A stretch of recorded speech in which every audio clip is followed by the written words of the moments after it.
นี่ก็คือกกไม้กกก้านเหลืองแน่นี่เพราะว่ากกก้านเหลืองอยู่บ้านโคกศาสตร์ตำบลนาตาลได้อยู่ในฝั่งห้วยเป็นตัวมงห้วยเมนาพระยาท่านพระยาซื่นมงคุณพระเจ้าแมโครก้นแล้วก็สุกมานี่ได้มาไว้ในมุงใกล้ๆสะพานวังสังเกลบ้านโคกศาสตร์ตำบลนาตาลนี่บริเวณนี้ก็เป็นนาท่านพระยาซื่นได้ห้วยบ้านโคกศาสตร์แล้วนี่เพราะปีนี้พระเจ้าลอกห้วยเก่าให้เป็นห้วยใหม่แล้วก็ได้ทางคักไปง่ายเมื่อกี้นี่ท่านอบต.เทพธรรมมาตรวจงานได้เพิ่นมาตรวจงานแล้วก็เพิ่นก็มัวสารมือแล้วไว้ง่ายเพิ่นมือแล้วแต่ว่าสิไปตรวจทางเทิงไว้ทางเทิงพุ่นละเพิ่นว่าสิไปตรวจงานทางเทิงได้บาททางเทิงเขาเจ้ายังปรับไปสั่งยังเทิงไปได้รถเจ้าปรับอยู่แต่ว่าไม่ครูนี่เพิ่นเลี้ยวแล้วเพิ่นเลี้ยวยังเซยเตยเว้ยยังเพิ่นสำหรับเพิ่นก็สิมือแต่เบิ่งท่ารถมันเก๋มือแล้วได้มือนี่ทางกันทางไหลซ้ายขวาหรือว่าห้วยหูอันนี้ห้วยหูห้วยนาตาล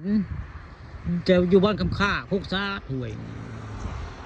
นี่เป็นบล็อกอันนี้ได้เป็นท่ออันนี้ได้เนี่ยเส้นทางอันเฮ้ยอันตะงอดพาเด่นแต่เส้นทางสายนี้ตะงอดสับพาเด่นบ้านโคกซาดนี่ไม่ครูคนนี้เลี้ยวเมื่อกี้นี่ได้ไม่ครูเขาเจ้าเลี้ยวเมื่อกี้นี่คาดว่าเสียงไม่ครูมือมันนี่เบิ่งเลี้ยวนี่อันนี้ก็ให้นาของไทยคำค่า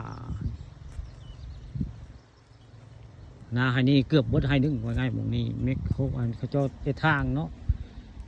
เจ้าของนาเพิ่นอนุมัติให้เฮ็ดห้วยตกหูเลิกกว่าเก้า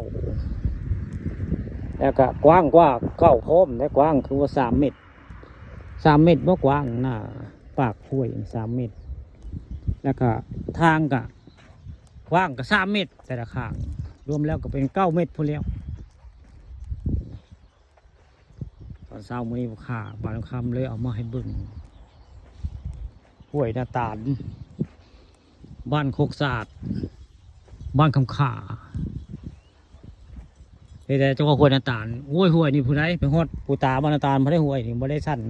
ปานใดได้ยาวตื้อห้วยง่ายวันนี้ผู้ข่าบานคำก็เลยเอามาให้เบิ่งห้วยนาตาลบ้านโคกศาสตร์ตำบลนาตาลอำเภอเตางอยโครงการขอมาโดยนายกบงวงยุ่งได้เงินเพิ่นขอโครงการมาไว้ง่ายห้วยหูอันนี้จะได้มีรถไทยไม่คู่มาอันนี้เนาะนี่ผู้ข่าปานคำก็เลยมาถ่ายทำเรื่องห้วยนาตาลอันนี้ห้วยนาตาล